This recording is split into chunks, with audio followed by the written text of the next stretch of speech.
반갑습니다.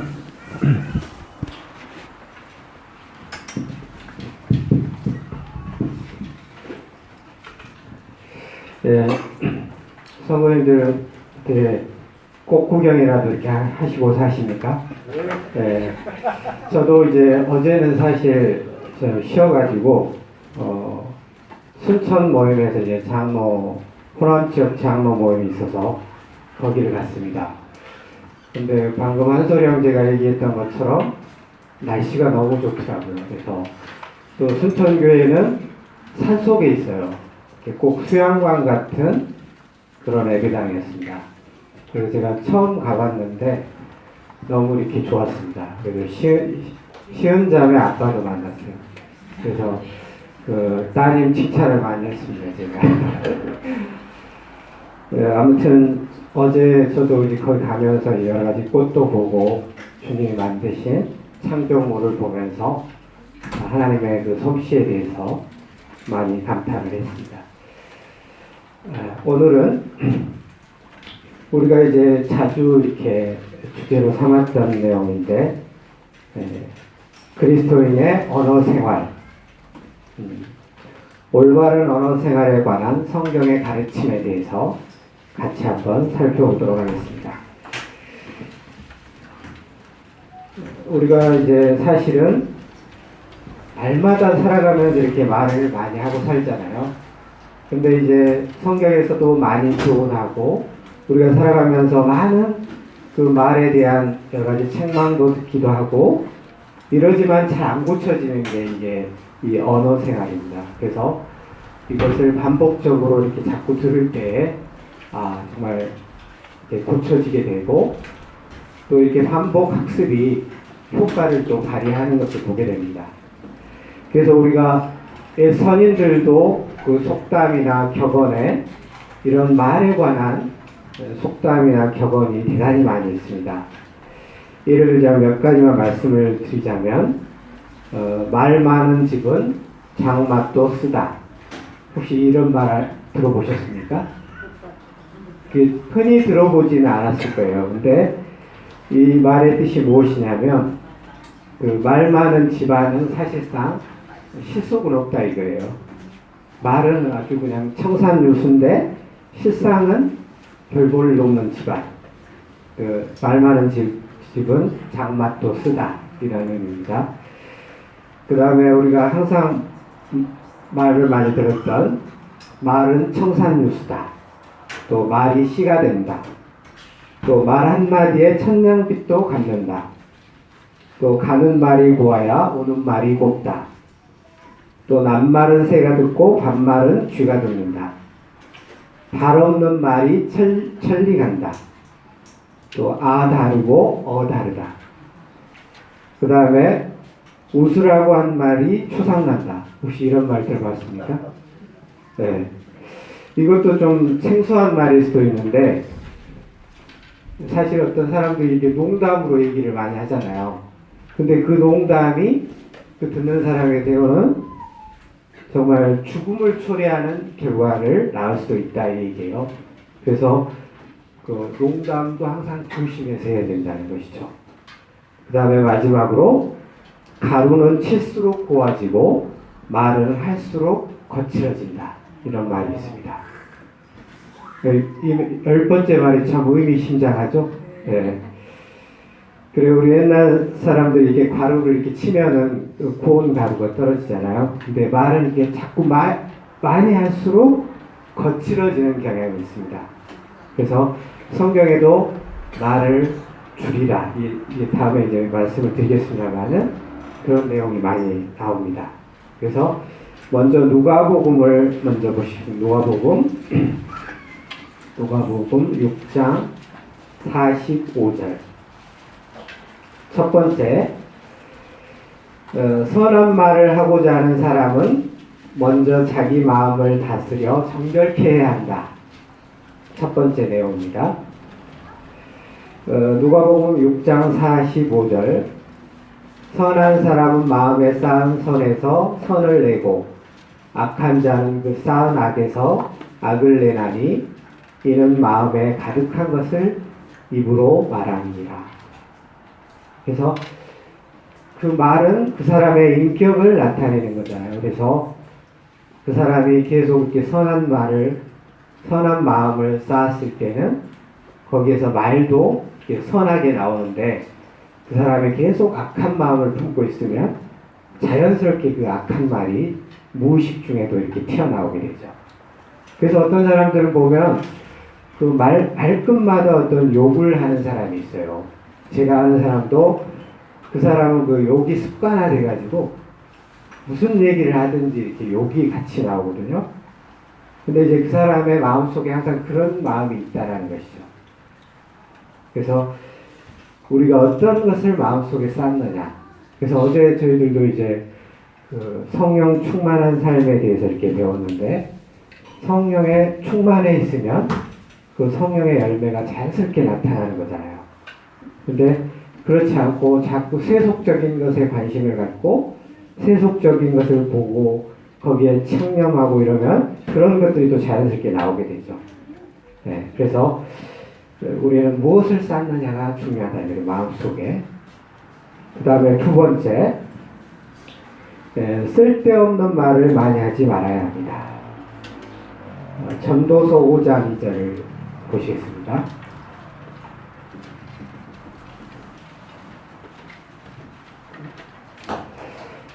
전도서 5장 2절. 너는 하나님 앞에서 함부로 입을 열지 말며 급한 마음으로 말을 내지 말라. 하나님은 하늘에 계시고 너는 땅에 있으리라. 그런즉 마땅히 말을 적게 할 것이니라. 그래서 이제 말을 많이 하게 되면 실수를 하게 되고 또 쓸데없는 말을 또 하게 되고 이런 것을 보게 됩니다. 예를 들자면 우리가 이제 사회를 보게 되잖아요. 공적으로도 사회를 보게 되면 너무 많은 말을 할 필요는 없습니다. 자연스럽게 물 흐르듯이 이렇게 사회를 보면 되는데, 불필요한 얘기, 꼭 할 필요 없는 얘기를 또 하면은 이렇게 사회가 너무 장황하게 되고, 또 어떤 경우는 사회를 보다가 마지막에 이제 말씀이 끝나면 또 두 번째 설교를 하는 경우가 있어요. 사회자가 뭐 간단하게 어떤 자기의 말씀을 들었던 멘트를 간단하게 하면 괜찮은데, 그 들은 말씀을 또 자기가 또 다른 설교를 이어가는 경우가 있거든요. 그러면 참 그 말씀 전하는 자에게도 신뢰가 되는 것입니다. 그 말씀은 그 메시지 전하는 분에게 끝내고 자기는 간단하게 마무리 멘트만 하는 게 참 좋을 것 같습니다. 잠언 10장 19절을 보시겠습니다. 잠언 10장 19절을 어느 형제님께서 한번 읽어주시기 바랍니다. 말이 많으면 허물을 면하기 어려우나 그 입술을 제어하는 자는 지혜가 있느니라. 예. 계속적으로 말씀드렸던 것처럼 지나치게 말을 많이 하게 되면 허물을 면키 어렵다. 이렇게 말씀하고 있습니다. 그 다음에 세 번째, 경청하는 습관을 길러야 한다. 세 번째, 잠언 1장. 오늘은 이제 관련된 말씀이 잠언에 많기 때문에 잠언을 많이 보시겠습니다. 잠언 18장입니다. 1장이 아니고 18장 13절.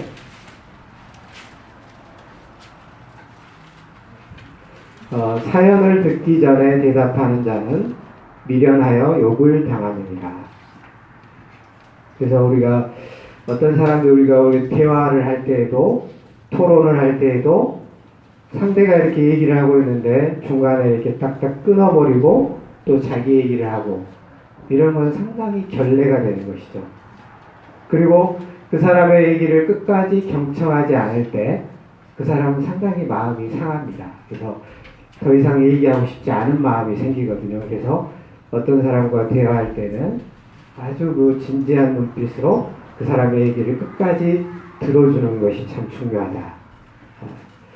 그 다음에 관련된 말씀 야고보서 1장 19절입니다. 야고보서 1장 19절을 어느 형제님께서 한번 읽어주시기 바랍니다.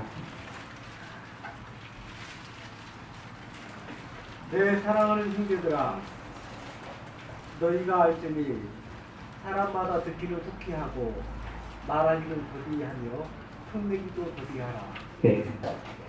그래서 우리가 듣기는 속히 하라고 이렇게 말씀하셨잖아요. 근데 우리는 듣기를 좀 싫어하고 빨리 자기 말을 하고 싶어 하는 그런 욕구가 있는 것 같습니다. 그렇지만 하나님께서는 우리가 흔히 얘기했듯이 귀를 2개 주신 이유도 많이 들으라고, 그리고 입은 좀 절제하고 좀 말수를 줄여서 하라고 입이 하나 있는 것 같습니다. 자, 그 다음에 네 번째는 거짓말을 하지 말아야 합니다. 거짓말.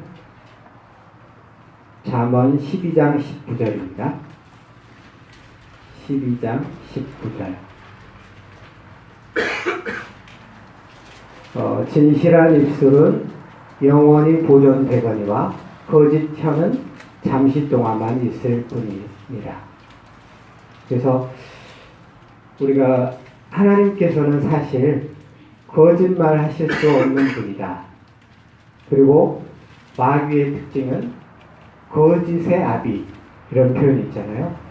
그래서 하나님은 정말 거짓말하는 것을 대단히 싫어하십니다. 그래서 지옥도 모든 거짓말하는 자들은 불과 유황못에 타는 곳에 참여하리니, 이런 말씀이 있잖아요. 그래서 우리는 흔히들 거짓말을 대수롭지 않게 생각해요. 그냥 뭐 자연스럽게 그냥 거짓말하는 사람들 많잖아요. 근데 이 거짓말은 왜 좋지 않냐면, 일단은 금방 들통납니다. 거짓말하면 거짓말은 금방 들통나죠. 예를 들자면 어떤 사람이 물건을 팔고 있으면서, 예를 들어 야채를 판다고 합시다. 근데 속에다가 안 좋은 것을 이렇게 넣어가지고 속박이라고 하죠. 그래서 그런 것들을 이제 팔아요. 근데 할머니 이거 좋아요? 그러면 이제 좋다고 자신있게 얘기를 해요. 근데 집에 막 가지고 와서 뜯어보니까 속에 형편없는 물건이 들어있는 거예요. 그러면 여러분들은, 주부들은 어떻습니까? 그걸 봤을 때 기분이 대단히 나쁘죠. 상하고. 왜냐하면 속았다라는 느낌이 들잖아요. 할머니가 거짓말한 거죠. 그러니까 내 마음에는 할머니가 너무 이제 고생하시고 그러니까 이렇게 때로는 불쌍한 마음에 사줬는데 와보니까 이제 먹을 수도 없는 거예요. 그랬을 때 대단히 마음이 좋지 않은 것처럼 이 거짓말이라는 것은 대단히 좋지 않은 거예요. 그리고 우리가 어떤 뭐 사업상에 거래할 때도 서로 이렇게 막 자꾸 속이고 자기 내면을 속이고 자꾸 얘기를 하다 보면 이렇게 말이 길어지고 또 엄청 시간들이 막 허비가 돼버려요. 그냥 솔직하게 이건 이렇다라고 얘기를 정확하게 하면 그쪽에서도 그렇습니까 하면 그걸 이렇게 받는다든가 이런 식으로 하면 좋은데, 자꾸 내면을 속이고 이 얘기하고 저 얘기하고 이러다 보면 서로가 피곤해지는 거예요. 그래서 거짓말하지 않는 것 참 중요하다는 것이죠. 하나님은 거짓말하지 않고 진실을 얘기하기를 기뻐하십니다. 네. 그래서 이 방금 13장 잠언 13장 바로 윗 부분에 보면은 17절에 보시면 진리를 말하는 자는 의를 나타내어도 거짓 증인은 속이는 말을 하느니라. 그래서 우리가 어떤 증언을 할 때도 진실을 얘기해야죠. 거짓을 얘기해서 그 사람에게 좋지 않은 피해를 입힌다든가, 그래서는 하나님이 정말 그런 부분을 되게 정말 싫어하시는 것 같습니다. 그 다음에 5번째, 하나님의 이름으로 거짓 맹세하지 말아야 합니다. 레위기 19장 12절. 레위기 19장 12절을 또 어느 형제님께서 한번 읽어주시기 바랍니다.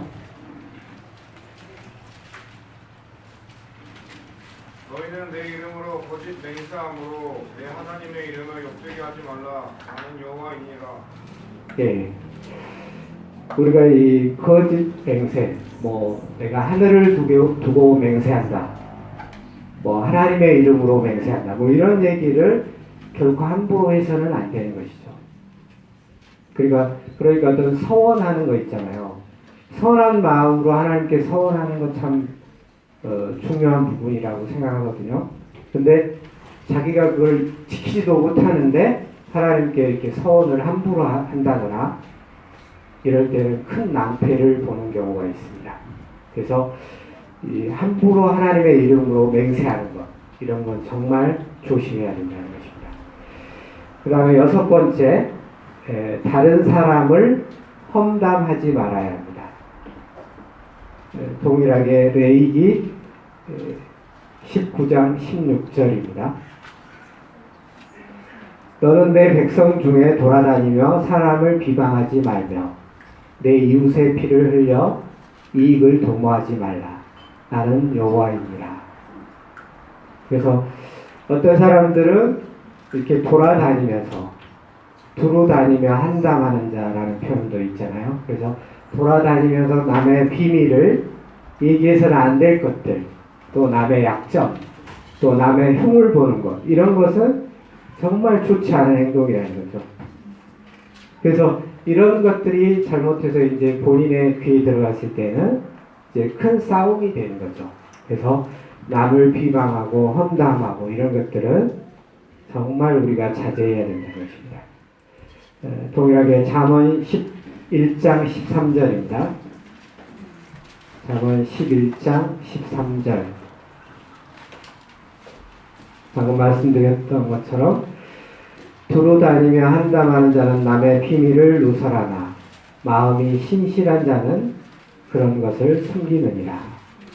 그래서 우리가 어떤 남의 비밀이나 약점 이런 것들을 자꾸 들춰내면 안 되고 이렇게 감춰줘야 된다고요. 덮어주고 이렇게 할 때 그게 어떤 사랑의 마음이잖아요.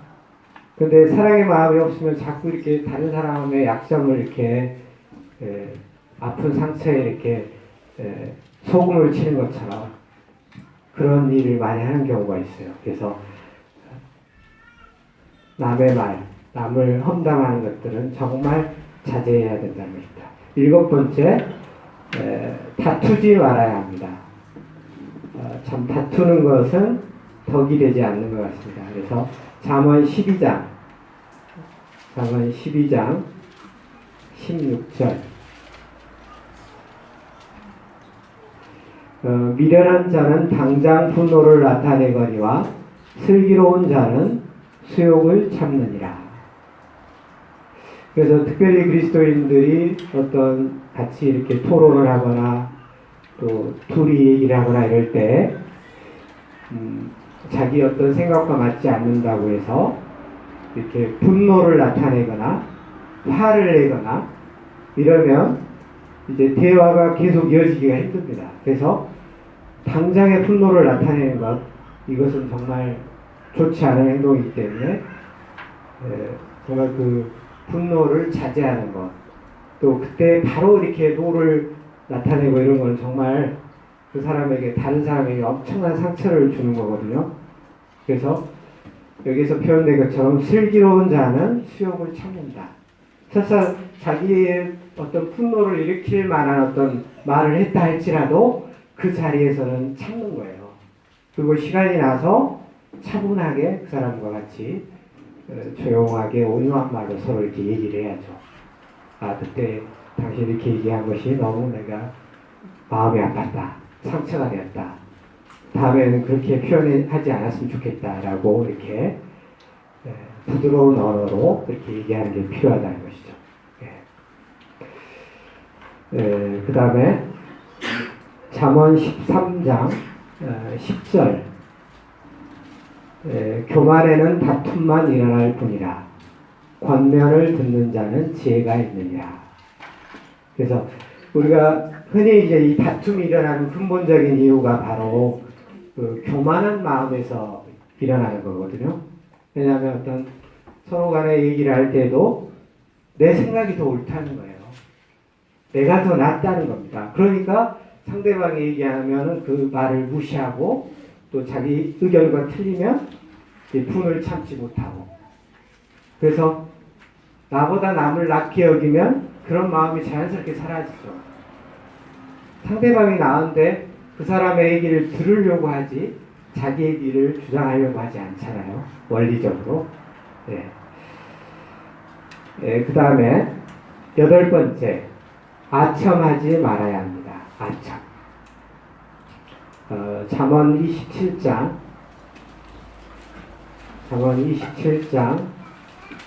5절 6절을 또 어느 분께서 한번 읽어주시기 바랍니다. 27장 5절 6절.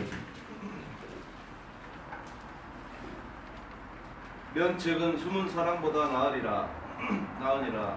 친구의 아픈 책망은 충직으로 말미암은 것이나 원수의 잦은 입맞춤은 거짓에서 난 것이니라. 네. 여기에서 이제 원수의 잦은 입맞춤, 이게 이제 어찌 보면 아첨이죠, 아첨. 그러니까 어떤 사람이 이 아첨에 대해서 이렇게, 이게 뭐 정확히 맞다라는 것이 아니고 이 사람의 분별이에요. 아첨은 강자에게만, 그리고 대가를 바라고 하는 말이고, 칭찬은 약자에게도 또 그리고 대가를 바라지 않고 순수하게 마음속에서 우러나와서 하는 말이다. 그래서 아첨이라는 것은 또 아부라고도 이렇게 표현하죠. 어떤 직장에서도 상사에게 자기가 잘 보이려고 뭐 어떤 자기가 어떤 진급을 한다던가 어찌됐든 자기의 이익을 위해서 상사에게 마음에도 없는 얘기, 또 실상과는 다른 얘기, 그런 얘기를 해서 자기가 환심을 사는 거죠. 이게 바로 아첨입니다. 근데 이제 우리 그리스도인들도 이럴 수 있다는 거죠. 그래서 우리는 칭찬은 우리가 잘 서로 해야죠. 칭찬을 서로 정말 제가 그제도 어제도 일부러 이제 칭찬을 했습니다만은 우리 시연자매를 칭찬했습니다. 아버지한테 이렇게 칭찬을 하니까 너무 아버지가 기분 좋아하더라고요. 왜냐면 딸이 정말 이렇게 동국교회 와서 적응도 잘하고 이렇게 피아노도 이렇게 잘 치고 A도 바르고 얼굴도 이쁘고 이런 얘기를 해주니까 너무 이렇게 부모로서 기분이 좋은 거예요. 그래서 이런 게 사실적인 걸 그대로 표현해 줬잖아요. 그래서 그러면 정말 기분이 좋고 더 잘하게 되는 거죠. 그래서 이런 칭찬의 말은 하되 어떤 아첨의 말, 이런 것은 자제하는 게 필요하죠. 그 다음에 9번째, 참소하지 말아야 합니다. 참소하지 말아요. 참소라는 것은 그 남을 헐뜯어서 없는 죄를 있는 듯이 꾸며 말하는 것, 이런 것이 참소라는 것이에요. 참소. 잠언 25장 23절입니다. 북풍이 비를 일으킴 같이 참소하는 혀는 사람의 얼굴에 분을 일으키느니라. 아까 이제 분노에 대해서도 말을 했습니다만은 이런 실제로 어떤 참소했을 때 사실 내가 죄가 없는데 억울하게 누명을 쓴 거예요. 그리고 없는 말을 지어내서 이렇게 소문을 퍼뜨리거나 그럴 때는 정말 이 사람이 얼굴에 분이 일어나게 된다는 것이죠. 그래서 참소하는 말 이런 건 절대 해서는 안 되는 것이죠. 없는 말을 지어서 소문을 퍼뜨리는 것, 이런 것은 정말 해서는 안 되는 것이죠. 그 다음에 10번째, 과격한 말은 하지 말며 분노하지 말아야 한다. 이제 아까 언급했기 때문에 넘어가겠습니다. 또 11번째, 급한 마음으로 말을 하지 말아야 합니다. 잠언 15장 28절입니다. 의인의 마음은 대답할 말을 깊이 생각하여도 악인의 입은 악을 쏟느니라. 그래서 정말 의인, 생각이 깊은 사람들은 말을 할 때도 생각해서 정말 이 말을 해도 될지 안 해야 될지 잘 분별해서 말을 해야 된다는 것이죠. 그러니까 영적으로 성숙하지 못한 사람들은 그냥 생각나는 대로 뭐 본대로 느낀대로 막 이렇게 얘기를 하는 경우가 있잖아요. 근데 그 말이라는 것은 깊이 생각해서 이렇게 해야 되는 것이죠. 네. 그리고 이제 아까 하나 언급하려다고 말하는데 그 면책은 숨은 사랑보다 낫다라고 이렇게 표현했잖아요. 그래서 우리가 때로는 이제 책망을 들을 때가 있어요. 책망을. 근데 누구나 이 책망을 들으면 별로 기분이 유쾌하지는 않아요. 사실. 근데 정말로 그 사람을 사랑하면 이 면책을 하게 되는 것이죠. 책망을 하게 되는 것입니다. 어느 형제님이 말씀하신 것처럼 그 애정이 없으면 그 사람을 책망하지도 않아요. 애정이 없으면. 왜냐하면 그 사람이 정말 잘 되기를 바라는 마음으로 하는 거기 때문에. 그래서 일단 책망할 때도 이게 그 사람을 내가 정말 사랑하고 있다라는 것을 느낄 수 있도록 그 따뜻한 마음으로 또 부드러운 마음으로 이렇게 부드러운 언어로 이렇게 책망을 했을 때 그 사람이 받아들입니다. 근데 그냥 어떤 단지 못마땅한 마음으로 그냥 이렇게 호통을 쳤을 때는 이 사람이 이렇게 받아들이지 않아요. 오히려 기분 나빠하고 오히려 더 반대 현상이 일어나요. 이 사람은 오히려 멀리하게 되고 사람이 그 책망한 사람에 대해서. 그래서 이 책망을 할 때도 지혜롭게 해야 되고 또 받는 사람도 이걸 잘 소화해야 되는 것이죠. 왜냐하면 정말 나를 위해서 하는 얘기다.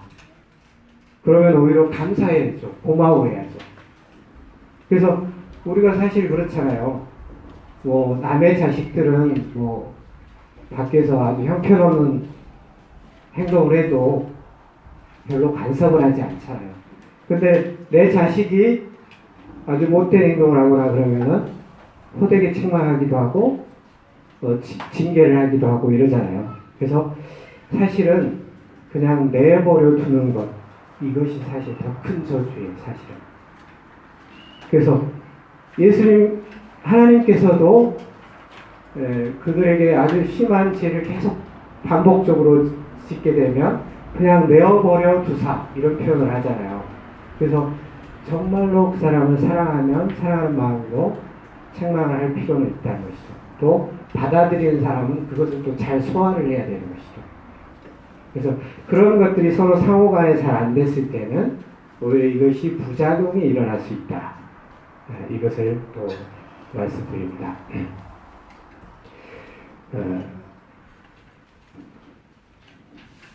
잠언 29장 20절 어느 형제님께서 한번 또 읽어주시기 바랍니다. 잠언 29장 20절.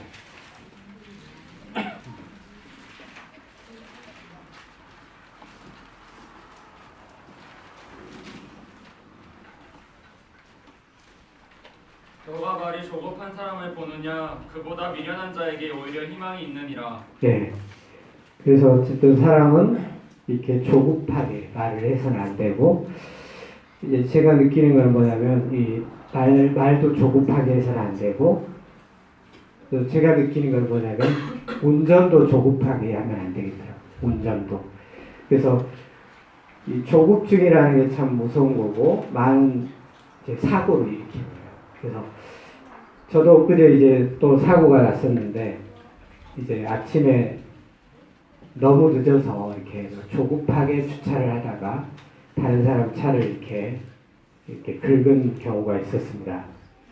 그래서 조금만 이렇게 조급하지 않게 행동했으면 또 그 불필요한 그 55만 원이 날아가지 않았을 텐데 이렇게 너무 조급해서 이렇게 사고를 치고 이런 경우가 있더라고요. 그래서 성도님들은 말도 조급하게 하지 말고 또 운전도 조급하게 하지 말고 좀 여유를 갖고 이렇게 하는 게 필요할 것 같습니다.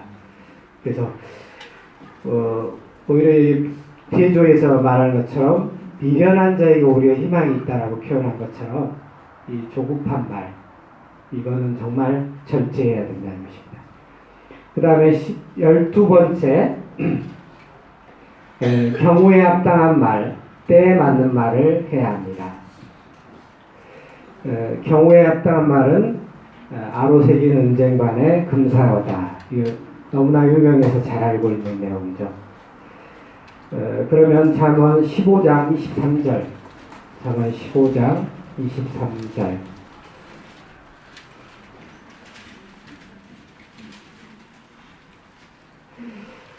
사람은 그 입의 대답으로 말미암아 기쁨을 얻나니 때에 맞는 말이 얼마나 아름다운고. 예, 하나님께서 이렇게 말씀도 이렇게 감탄형으로 얼마나 아름다운고 이렇게 표현했잖아요. 때에 맞는 말. 그때 정말 때에 맞는 말이 정말 아름답고 그 말이 효과를 발휘하게 되고. 근데 제가 이제 개인적으로 얼마 전에 이제 그 장로 수양회, 전국 장로 수양회를 갔잖아요. 근데 이제 제가 개인적으로 느꼈던 것은 그때 있던 찬양 인도했던 분이 계셨어요. 근데 그분이 문엄산 형제님이십니다. 아무튼 비교적 젊은 형제님이셨는데 그분이 이제 찬양 인도를 하는데 아주 시적절하게 어떤 잘 찬양을 인도하고 적절한 멘트로 정말 물을 흐르듯이 이렇게 잘 인도하는 것을 봤습니다. 또 차분한 어투로 그러면서 아, 저렇게 사회는 또 저렇게 찬양 인도를 저렇게 하는 게 참 보기 좋구나.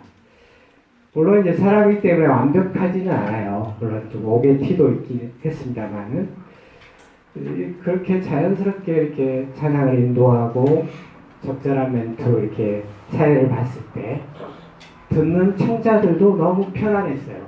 저만 그랬는가 보겠습니다만은. 그래서 이 적절한 멘트 또 때에 맞는 말 이것은 정말 필요한 것 같습니다. 우리의 삶 속에서.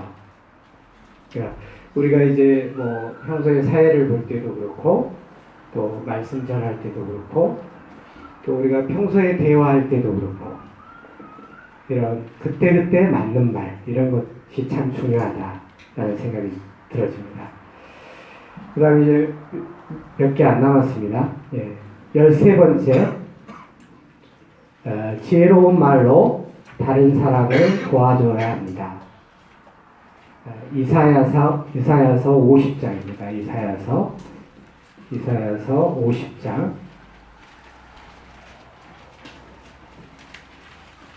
50장 4절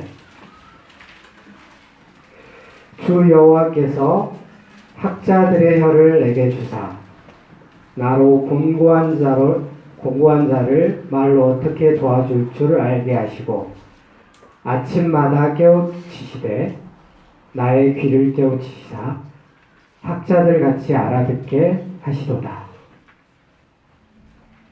그래서 정말 학자들의 혀,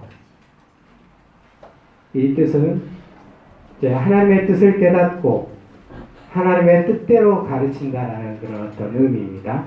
그래서 우리가 학자의 혀가 되기 위해서는 무엇이 필수적이겠습니까? 네, 하나님의 말씀을 항상 묵상해야 되는 것이죠. 무엇이든지 이제 같은 맥락입니다만은 성령의 충만함을 받는 것도 다른 의미로 말씀의 충만함. 항상 말씀이 생각나고 말씀이 떠올리게 됐을 때 그 상황에서 내가 어떻게 처세를 할 것인가 이렇게 답이 나오잖아요. 그래서 우리가 학자의 혀가 되려면 항상 하나님의 말씀을 묵상해야 되는 것입니다.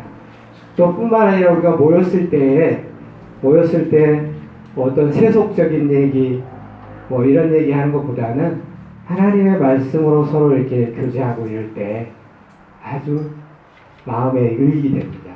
그리고 그 교제를 하고 나면 여러 가지로 참 많은 유익이 되는데 뭐 세상에 쓸데없는 이런 얘기를 하다 보면 뭐 남는 게 없어요.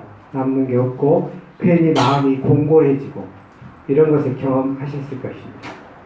그래서 우리가 항상 하나님의 말씀을 묵상하고 또 가족들끼리 또 개인적으로 또 교회적으로 이런 말씀을 많이 봐야 될 것 같습니다.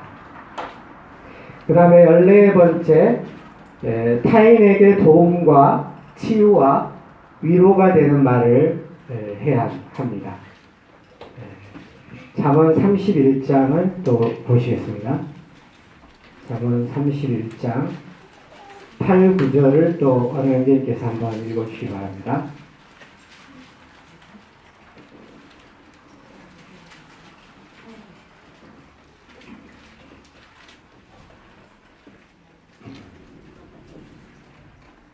너는 말 못하는 자와 모든 고독한 자의 송사를 위하여 입을 열지니라. 너는 입을 열어 공의로 재판하여 공고한 자와 궁핍한 자를 신원할지니라. 예. 여기에서 이제 르무엘 왕에 대한 이제 그의 어머니의 훈계거든요. 근데 이제 이 성경은 모든 성경은 하나님의 감동으로 되었기 때문에 결론적으로는 이제 하나님의 말씀이죠. 그래서 이 어떤 왕의 입장에서 이 말 못하는 사람, 또 고독한 사람, 그러니까 곧 약자들이죠. 약자들. 또 그 약자들은 억울함을 많이 경험합니다. 그래서 그들에게 정말 오히려 그들을 변호해주고 그들의 억울함을 풀어주고 궁핍한 자를 신원한다 이렇게 표현이 있잖아요. 신원한다는 의미도 억울함을 풀어준다. 예를 들어서 억울하게 재판에서 오히려 거짓 증인으로 인해서 누명을 써서 예를 들어 감옥에 갇혀 있다. 그러면 그 사람을 정말 원한을 풀어줘야죠. 이게 잘못되었다. 이 사람이 억울하게 옥살이하고 있다. 그래서 그 사실관계를 정확히 얘기를 해서 이 사람을 풀어주고 그 원한을 풀어주고 이런 게 참 중요하다는 것이죠. 선한 왕의 덕목이라고 볼 수 있죠. 그래서 우리가 우리의 개인적인 삶에서도 마찬가지입니다. 서로에게 도움을 주고 서로에게 치유가 되는 말을 하고 위로가 되는 말을 해주고 격려를 해주고 그래서 서로 사랑과 선행을 격려하라고 그랬잖아요. 그래서 참 힘들게 이렇게 일하고 있으면 같은 말이라도 이렇게 수고하신다고 이렇게 칭찬을 해주면 그 사람이 더 힘을 얻고 더 열심히 어떤 봉사를 할 것 같습니다. 자, 15번째, 덕스럽고 은혜스러운 말을 해야 합니다. 골로새서 4장 6절입니다. 너희 말을 항상 은혜 가운데서 소금으로 맛을 낸과 같이 하라. 그리하면 각 사람에게 마땅히 대답할 것을 알리라. 네. 그러니까 하나님의 말씀을 정말 어떻게 이렇게 표현도 맛깔나게 하셨는지 소금으로 맛을 낸과 같이 하라. 그래서 우리가 어떤 음식의 맛은 소금이 꼭 들어가야 어떤 맛이 나잖아요. 특별히 생선 같은 경우는 더 그래요. 생선이 소금간이 되어 있지 않으면 아무리 신선한 생선이라 할지라도 맛이 없어요. 근데 적절한 소금간이 배이면 너무나 맛있습니다. 저도 개인적으로 생선을 좋아하는데 그 생선 같은 경우는 더더욱 그렇고 모든 음식이 다 그렇죠. 그래서 우리의 말도 정말 그 소금으로 적절하게 간이 배인 것처럼 그렇게 말을 해야 된다는 것이죠. 그런 모든 그 개인적인 차가 있겠지만 그런 건 생각해보고 말씀에 비춰보면 그런 대답할 말을 지혜롭게 할 수가 있는 것이죠.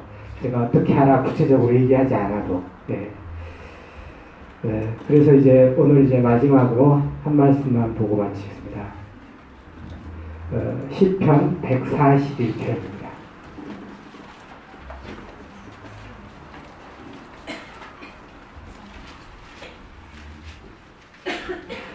시편 141편. 여호와여, 내 입에 파수꾼을 세우시고 내 입술의 문을 지키소서. 그래서 우리의 입은 솔직한 얘기로 어찌 보면 부정적인 그런 폐해들이 더 많습니다. 긍정적인 것보다는 그러니까 사람들이 말로 실수하는 경우가 더 많아요. 예, 뭐 사람들을 많이 세워주고 이런 경우도 있지만 실수하는 경우가 많기 때문에 하나님께서는 내 입에 파수꾼을 세우라. 정말 그 지키는 사람이 있어야 된다는 거예요. 그래서 해야 될 말, 하지 말아야 될 말 이런 것을 가려서 할 수 있도록. 그래서 우리 성도님들도 이 어떤 말씀을 정말 청렴하셔서 적절한 말, 때에 맞는 말, 또 해야 될 말, 하지 말아야 할 말 이런 것들을 잘 구분해서 이렇게 했을 때에 영적으로 또 교회적으로도 큰 유익이 있다라고 생각이 되었습니다. 오늘 들은 말씀들을 저와 여러분들이 같이 이렇게 상고하시면서 실제적으로 실천하시면 감사하겠습니다. 이상으로 마치겠습니다.